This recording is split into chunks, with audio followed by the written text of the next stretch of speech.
orang sini sudah rukun antar agama, karena perang agama terbesar terjadi tahun 800 di sini antara Wangsa Sailendra sama Wangsa Sanjaya. Wangsa Sanjaya beragama Hindu, Wangsa Sailendra beragama Buddha. Sampai Raja Hindu takut menjadi raja, Panukuh pergi ke India.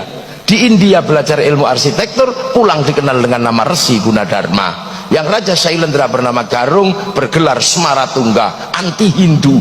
Tapi begitu menang perang, dia putus asa karena mau bikin candi, nggak punya arsitek. Maka arsitek yang disuruh bangun adalah orang Hindu yang bernama Panukuh. Lahirlah candi Hindu, candi Buddha, nuansanya Hindu yang dikenal dengan Sambara Budura, Borobudur. Makanya kalau ada yang mengatakan Borobudur tinggalan Nabi Sulaiman, tertolak dengan teori itu. Kenapa? Karena Nabi Sulaiman berada di tempat yang namanya Ardul Muqaddasah, dan Ardul Muqaddasah bukan Sleman. Maka tidak usah sok Nabi Sulaiman dari Sleman. Iya, saya nanya jin yang paling tua bukan katanya. Itu akhirnya ada nuansa Buddha, ada nuansa dalam candi Buddha. Tiba-tiba anak Raja Buddha ini, si Smaratungga punya anak namanya Pramodawardhani Sematawayang, jatuh cinta sama si Panukuh yang orang Hindu. Mau nggak mau dikawinkanlah antara anak Raja Buddha dengan orang Hindu yang anti Buddha, tiba-tiba yang anti Hindu, tiba-tiba anaknya jatuh cinta. Makanya yang kemarin 0102 jangan terlalu serius, jangan-jangan anakmu saling jatuh cinta. Apalagi sekarang Pak Jokowi sama Pak Prabowo jadi satu. Ini hanya terjadi di Indonesia. Nggak usah malu, nggak usah malu, nggak usah malu. Yang kemarin mau jihad, mau apa, nggak usah malu. Kalau engkau tidak menangkan kami, aku takut tidak ada lagi yang menyembahmu. Udah, nggak usah, nggak usah. Nggak usah, nggak usah, udah. Ini Pak Jokowi, ini Pak Prabowo, orang-orang hebat di Indonesia. Akhirnya 5 tahun ke depan orang juga takut kalau berseberangan terlalu serius, jangan-jangan kayak kemarin. Ini selesailah para supporter ini. Ampun sudah sekarang ini ketemu strategi berangkulan antara orang Jawa, ya, orang Jawa Solo dan orang apa, Pak Prabowo itu turunan mana itu, Jawa sama Manado. Rukun gitu. Yang lain supporternya, hah? Aku udah terlanjur cerai, gimana? Aku udah terlanjur mengatakan haram. Aku udah terlanjur bersumpah akan potong kemaluan. Ini gimana? Terus gue mesti bilang wow gitu? Makanya biasa aja. Lu akhirnya selesailah problem Hindu Buddha. Akhirnya ketika Merapi meletus pecah dua, Smaratungga punya keturunan namanya Bala Putra Dewa dari Wangsa Sailendra pindah Palembang, nggak ribut agama. Karena makanya Sriwijaya jadi besar.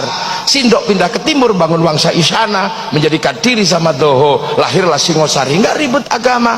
Pada zaman Majapahit, di zaman era Brawijaya, bangsa ini dirukunkan dalam satu kerukunan besar namanya Bhinneka Tunggal Ika. Setelah itu saling jaga, Hindu jaga Buddha, Buddha jaga Hindu. Maka kemudian kalau ada Banser, ada Ansor kok jaga gereja, nggak usah ribut. Itulah warisan asli bangsa Indonesia. Di Bali yang jaga masjid pecalang, di New Zealand yang jaga masjid orang Nasrani. Nggak usah ribut. Nonton film Korea biasa aja, nggak usah kafir. Masa gara-gara kalah ganteng sama aktornya terus bilang kafir? Jangan gitu lah. Kita biasa, jadi kita ini punya bangsa. Jadi kita rukun, makanya kiai rukun karena bineka. Para tilmidun, muridun rukun dalam bahasa santri, dan sampai hari ini kerukunan itu terjaga. Hanya di Indonesia Yamaha rukun sama Honda, hanya di sini. Hondamu apa? Mio, itu hanya di sini. Hanya di sini minuman botol rukun dalam nama Aqua. Hanya di sini mie instan rukun dalam nama Sarimi. Hanya di sini seluruh pompa air rukun dalam nama Sanyo. Itu di sini. Udah biasa. Hanya di sini. Itu ini di Indonesia rukun. Makanya kemudian para ulama punya konsep merukunkan ini tanpa membentur. Akhirnya kemudian kehilangan tanah air ini, Islam harus punya bangunan baru.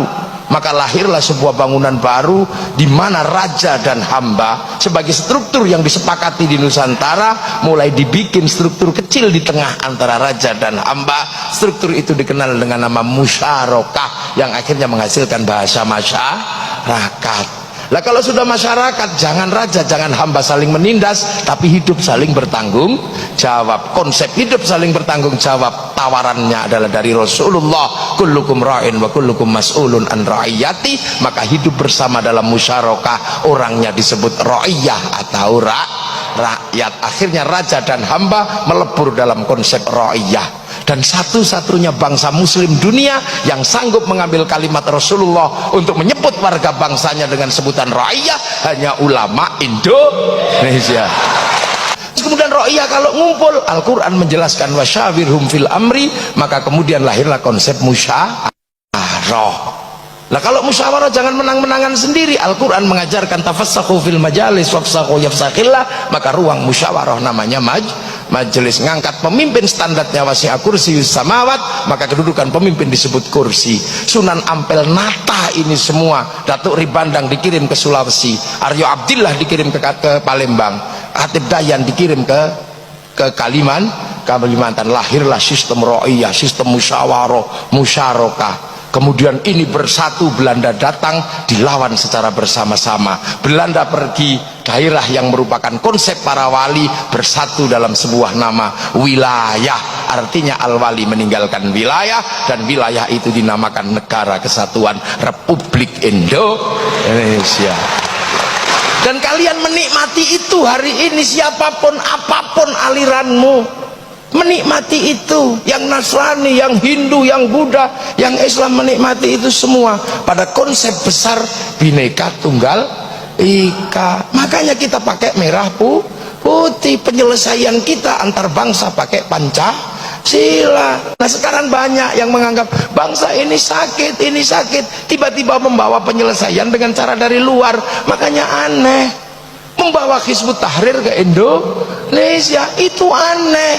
Hizbut Tahrir didirikan oleh Taqiyuddin An-Nabhani untuk menjadi problem solvingnya bangsa Filistin, dan itu gagal di Filistin. Maka kenapa kau bawa produk gagal masuk ke Indonesia? Jangan. Ikhwanul Muslimin kemudian mau dipakai menyelesaikan problem Indonesia, nggak bisa. Ikhwanul Muslimin didirikan oleh Hasan al-Banna sebagai problem solvingnya orang Mesir, dibawa ke Indonesia, di sana gagal. Mursi digantung, akan kau selesaikan untuk Indonesia? Nggak mungkin. Kita bukan tipologi sana, kita puluhan bangsa bersatu dalam satu Negara Kesatuan Republik Indonesia. Strategi luar biasa. Makanya jangan kau sebut negeri ini tauhid. Itu